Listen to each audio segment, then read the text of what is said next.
Good day and a happy Sunday to you. I'm Muhammad Yusuf and you're now watching TVS News at 5. Let's get on with the top story. Now, with school sessions set to reopen tomorrow, January 10th, school bus operations, which had been halted for almost 2 years due to the COVID-19 pandemic, are finally allowed to resume. On August 3rd, 2020, Chief Minister Datuk Patinggi Tan Sri Abang Johari Tun Openg launched the free school bus program with the aim to reduce traffic congestion, particularly around the school areas. It was also introduced to assist low-income parents who do not have the necessary transportation to send their children to school and encourage them to utilize the free school bus services. School Bus Association Sawai Ani said parents with school-going children in Kuching City need not have to worry about paying for their bus fares, as the Sarawak government will bear the cost of their children's transportation to and from schools, with strict adherence to the stipulated standard operating procedures. We are following the SOP strictly as set by the government. We urge the parent to take this opportunity to get their children to use the buses which are provided free. She added so far 46 buses have been operating, involving 32 schools around Kuching and Palawan districts, which will benefit around 2,000 to 3,000 school students in the area. The average cost to be borne by the government for each student to commute to and from school every day is set at 5 ringgit. As such, for a family with one child in school, around 80 ringgit per month can be saved, or 160 per month for a family with 2 school-going children. At the moment, there are 46 buses that are involved in this operation. There is no additional route for the time being. We are ready to start as all the school bus operators have been briefed on the routes and the numbers of trips in their respective area. For more information on the routes, students are advised to download the free school bus app on Google Play Store and the Apple App Store. Now, the government is proposing to build 4 new courts in Sarawak under the 12th Malaysia Plan. Minister in the Prime Minister's Department for Parliament and Law, Datuk Seri Dr. Wan Junaidi Tuanku Jaafar, said 4 districts have been identified for the construction of the new courts, namely Limbang, Sri Aman, Muka and Kapit. He said the proposed projects are being evaluated by the Economic Planning Unit of the Prime Minister's Department. He added the new courts in Sarawak are important to accommodate the rising number of cases. Saya masih terperanjat bahawa masih banyak mahkamah-mahkamah bersidang di Sarawak ini menggunakan bangunan-bangunan berkongsi dengan pegawai jabatan kerajaan. Ada dimaklumkan bahawa hakim kena masuk bersama dengan orang-orang terlibat dengan mahkamah pun ada laluan dia, tak ada jalan belakang. Sepatutnya hakim dia ada di jalan belakang, naik dalam tempat duduk dia, mendengar, tetapi tak. Dia masih tak teratur begini.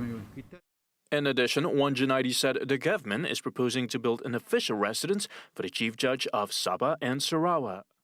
Tapi kita menyediakan kemudahan-kemudahan ini bukan saja daripada sudut keselesaan, tapi juga keselamatan dan imej kehakiman itu sendiri mesti disokong. Jadi itulah makanya sebuah rumah untuk kediaman yang makrif Ketua Hakim Sarawak Sabah tu kena dibina di Sarawak dan juga di Sabah. Apabila dia datang, taklah dia duduk di hotel dan mana. Dia duduk di rumah yang ada dibuat untuk beliau. Meanwhile, Wan Junaidi said under the 12th Malaysia Plan, the government had approved 14 projects to upgrade, refurbish and preserve court buildings in Sarawak with an allocation of over 9 million ringgit. He said the upgrading would involve the Kuching Court Complex, Bintulu Court Complex, Miri Court Complex, as well as the courts in Kota Samarahan, Sibu and Sarikei. Now, the State Transport Ministry is studying proposals by airline operators on additional flights in time for the Chinese New Year celebration. Its Minister Datuk Sri Lee Kim Shin said this is to enable Sarawakians to return home for the festive season.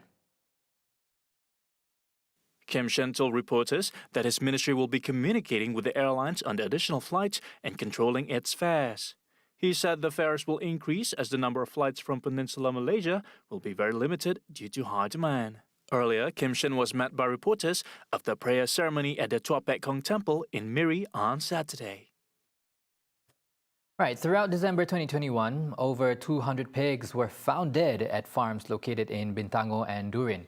The Department of Veterinary Services (DVS) ran through 3 bone samples of the dead animals and are currently waiting for results. However, DVS assured that pork products in the market are still safe for consumption for non-Muslims. Director of DVS, Dr. Adrian Susin Ambud, when contacted by TVS, disclosed that so far, no new incident has been reported this month throughout the state. Should these incidents be caused by the African swine fever, the virus is not zoonotic, which means it will not compromise humans' life and it is not transmissible from pigs to humans. However, it is a highly contagious disease that can spread among the pigs themselves and is incurable. To prevent such possibility, Dr. Adrian reminded farmers to strengthen the biosecurity of their farms and to not feed their pigs with uncooked leftovers or waste containing meat. Farmers are also instructed to report to the nearest DVS if there are any cases of mass death involving any animal via their WhatsApp hotline as shown on screen. Now, in related news, the public are reminded to not form any negative speculation regarding the massive death of pigs at farms located in Durin and Bintango back in December.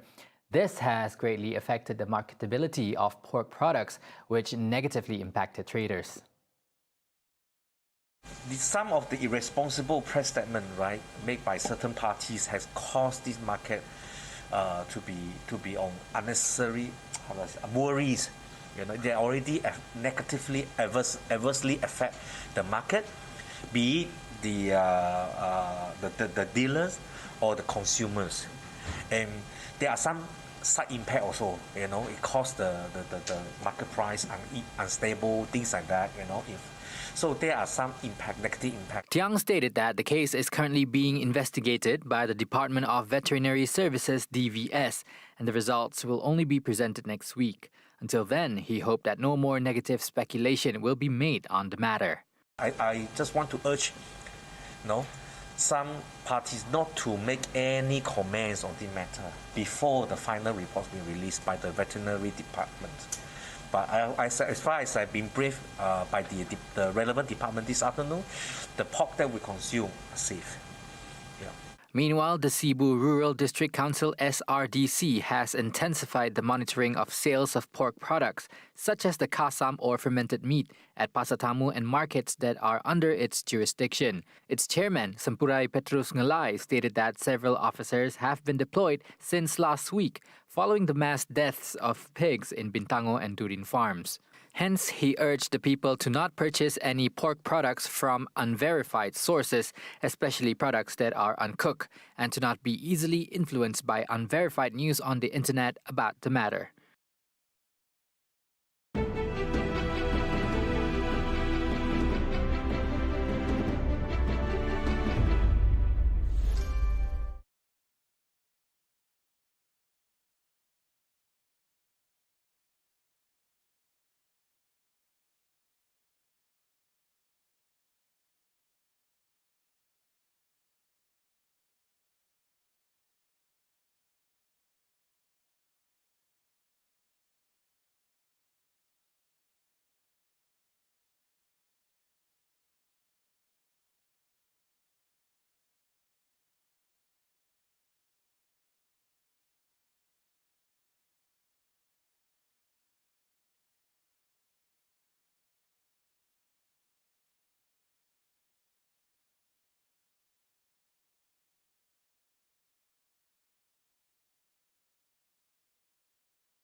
Welcome back. Now onto some global news.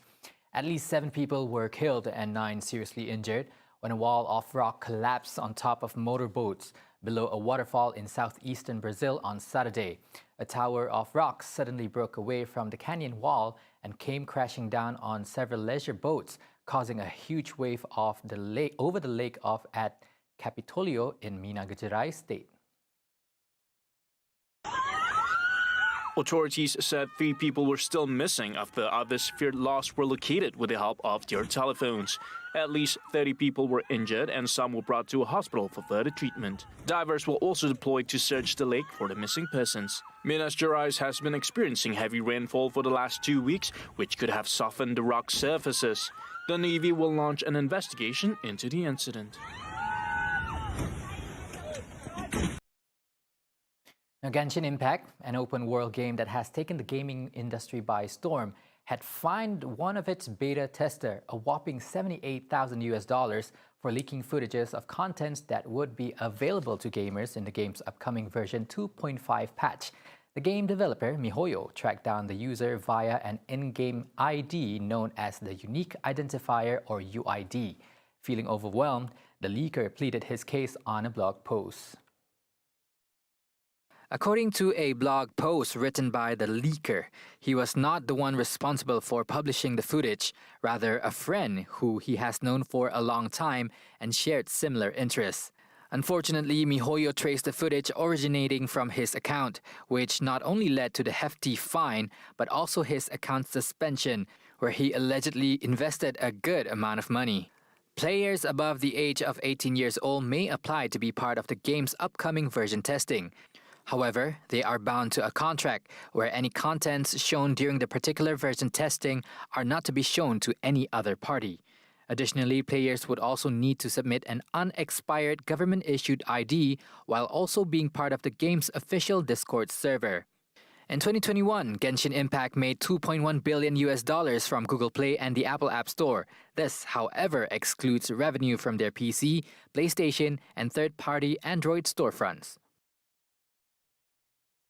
Now, BMW has unveiled the world's first color-changing car at the Consumer Electronics Show in Las Vegas. The concept car, called the BMW iX Flow, uses e-ink technology to produce fluid color changes that completely transform the car's exterior into a variety of colors and patterns.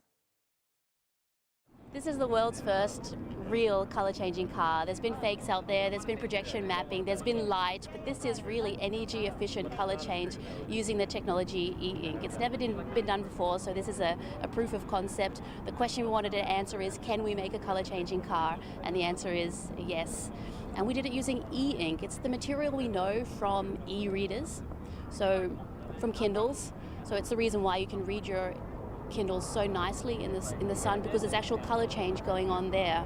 So we took this material, it's kind of a thick paper, and our challenge was to get this on a 3D object like our cars. When stimulated by electrical signals, the e-ink technology brings different color pigments to the surface, causing the car's body skin to take on the desired coloration.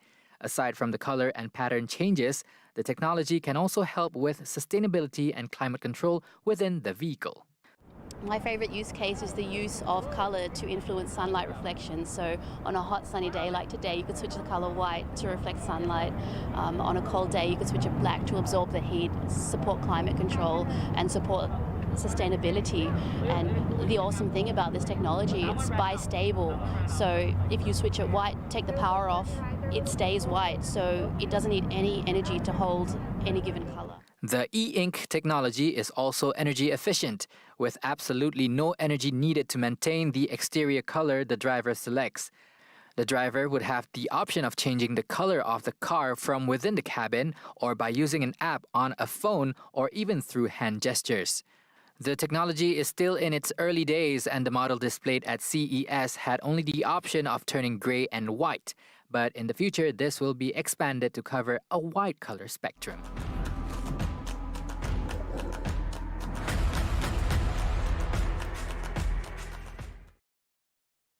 And that's all the time we have for TVS News at 5. Don't forget to tune in to TVS Nightline tonight with Douglas Elliott at 11:30 p.m. Once again, I'm Mohammad Yusuf. Stay safe and have a good day ahead.